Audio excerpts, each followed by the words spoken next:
Hi friends, నేను మిస్టర్ని. మనం పోయిన వీడియోలో పర్పెండిక్యులర్ బైసెక్టార్ ఎలా గీయాలో తెలుసుకున్నాం కదా. ఇప్పుడు మనం ఈ వీడియోలో యాంగిల్ బైసెక్టార్ ఎలా గీయాలో తెలుసుకున్నాం. యాంగిల్ బైసెక్టార్ అంటే కోణ సమద్విఖండం రేఖ. ఇప్పుడు మనం ఒక యాంగిల్ని 60 degrees ఉండేటట్టు తీసుకున్నాం. ఇక్కడ ఏ అని, ఇక్కడ ఓ అని, ఇక్కడ బి అని పేరు పెడతాం. అంటే angle AOB is equal to 60 degrees. ఇప్పుడు మనం ఏం చేయాలి? యాంగిల్ ఏఓబిని రెండు సమాన భాగాలుగా ఖండించేటువంటి అంటే బైసెక్ట్ చేసేటువంటి లైన్ మనం గీయాలి. అంటే 30 degreesగా డివైడ్ చేసేటువంటి లైన్ని మనం గీయాలి. లైన్ దేని గుండా పోతుంది? ఖచ్చితంగా ఓ గుండా పోతుంది. అంటే ఒక పాయింట్ ఓ అనేది మనకు తెలిసిపోయింది కదా. మరి రెండో పాయింట్ అంటే ఒక లైన్ కావాల్సిన పాయింట్స్ అన్ని మినిమం 2 పాయింట్స్ కావాలి. అంటే మనకు ఒక పాయింట్ తెలిసిపోయింది కదా, ఇంకో పాయింట్ తెలుసుకోవడానికి మనం చేసే ప్రాసెస్ అంతా. ఇప్పుడు మనం స్కేల్ సాయంతో ఒక లైన్ సెగ్మెంట్ని గీద్దాము. ఇక్కడ ఓ అని, ఇక్కడ బి అని పేరు పెడదాము. ఇప్పుడు మనం ప్రొట్రాక్టర్ సాయంతో 60 degrees ఉండేటట్టుగా ఒక పాయింట్ని తీసుకున్నాము. ఇప్పుడు మనం స్కేల్ సాయంతో ఈ ఓని ఆ పాయింట్ని కలుపుతూ ఒక లైన్ని గీద్దాము. ఇక్కడ ఏ అని పేరు పెడతాము. ఇప్పుడు మనము కంపాస్ని ఉపయోగించి ఓ దగ్గర షార్ప్ ఎడ్జ్ని పెట్టి ఇక్కడ ఒక ఆర్క్ గీద్దాము. అంటే మనము ఓఏ ఆర్క్ మీద ఒక ఆర్క్, ఓబి ఆర్మ్ మీద ఒక ఆర్క్ గీసాము. ఇప్పుడు మనం ఈ రెండింటికి పేర్లు పెడదాం. ఇక్కడ ఎం అని, ఇక్కడ ఎన్ అని పేర్లు పెడదాము. ఇప్పుడు మనము ఎన్ దగ్గర షార్ప్ ఎడ్జ్ని పెట్టి ఈ ఎంఎన్ డిస్టెన్స్లో సగం కంటే ఎక్కువ తీసుకొని ఎన్ దగ్గర నుంచి ఒక ఆర్క్, అలానే సేమ్ డిస్టెన్స్తో ఎం దగ్గర నుంచి ఒక ఆర్క్ గీద్దాము. ఇక్కడ దీనికి మనము పి అని పేరు పెడదాము. ఇప్పుడు మనము ఈ ఓని పిని జాయిన్ చేస్తూ గీసేలైన మనకి యాంగిల్ బైసెక్టార్. అంటే angle AOP is equal to 30 degrees, POB is equal to 30 degrees అన్నమాట. ఇప్పుడు నేను బోర్డు మీద చెప్పాను కదా, ఇప్పుడు నేను పేపర్ మీద మీకు గీసి చూపిస్తాను.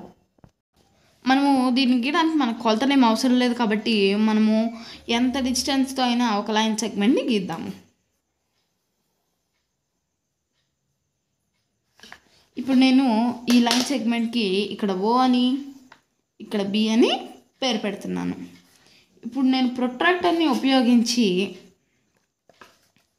ఈ పాయింట్ దగ్గర పెట్టి కరెక్ట్గా 60 degrees ఉండేటట్టు ఒక పాయింట్ని తీసుకుంటున్నాను. ఈ పాయింట్ని ఓని కలుపుతూ నేను ఒక లైన్ని గీస్తున్నాను.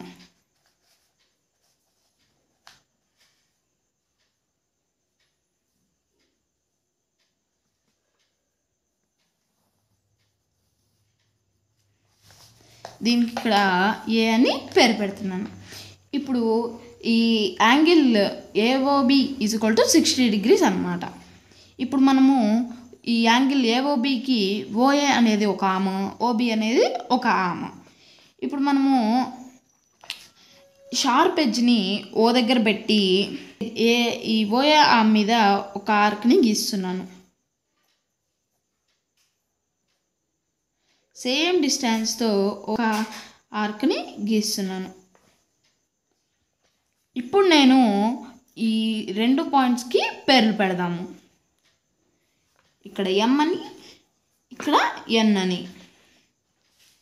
ఇప్పుడు ఎన్ మీద షార్ప్ ఎడ్జ్ని పెట్టి ఎంఎన్ డిస్టెన్స్లో సగం కంటే ఎక్కువగా తీసుకొని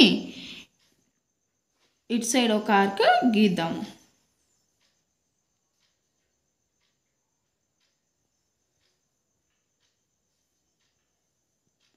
అలానే ఈ ఎం దగ్గర పెట్టి ఇటు సైడ్ కూడా ఒక ఆర్క్ గీద్దాము.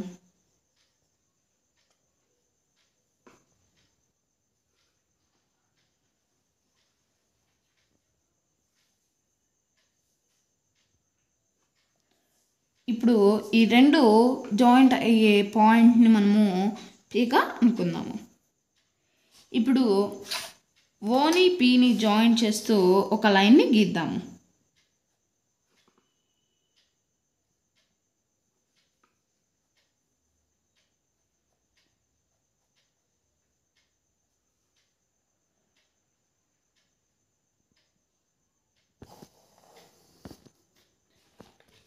మనం గీసాం కదా, ఇది కరెక్ట్గా 30 degrees ఉందో లేదో మనము ఒకసారి ప్రొట్రాక్టర్ని యూజ్ చేసి చూద్దాము.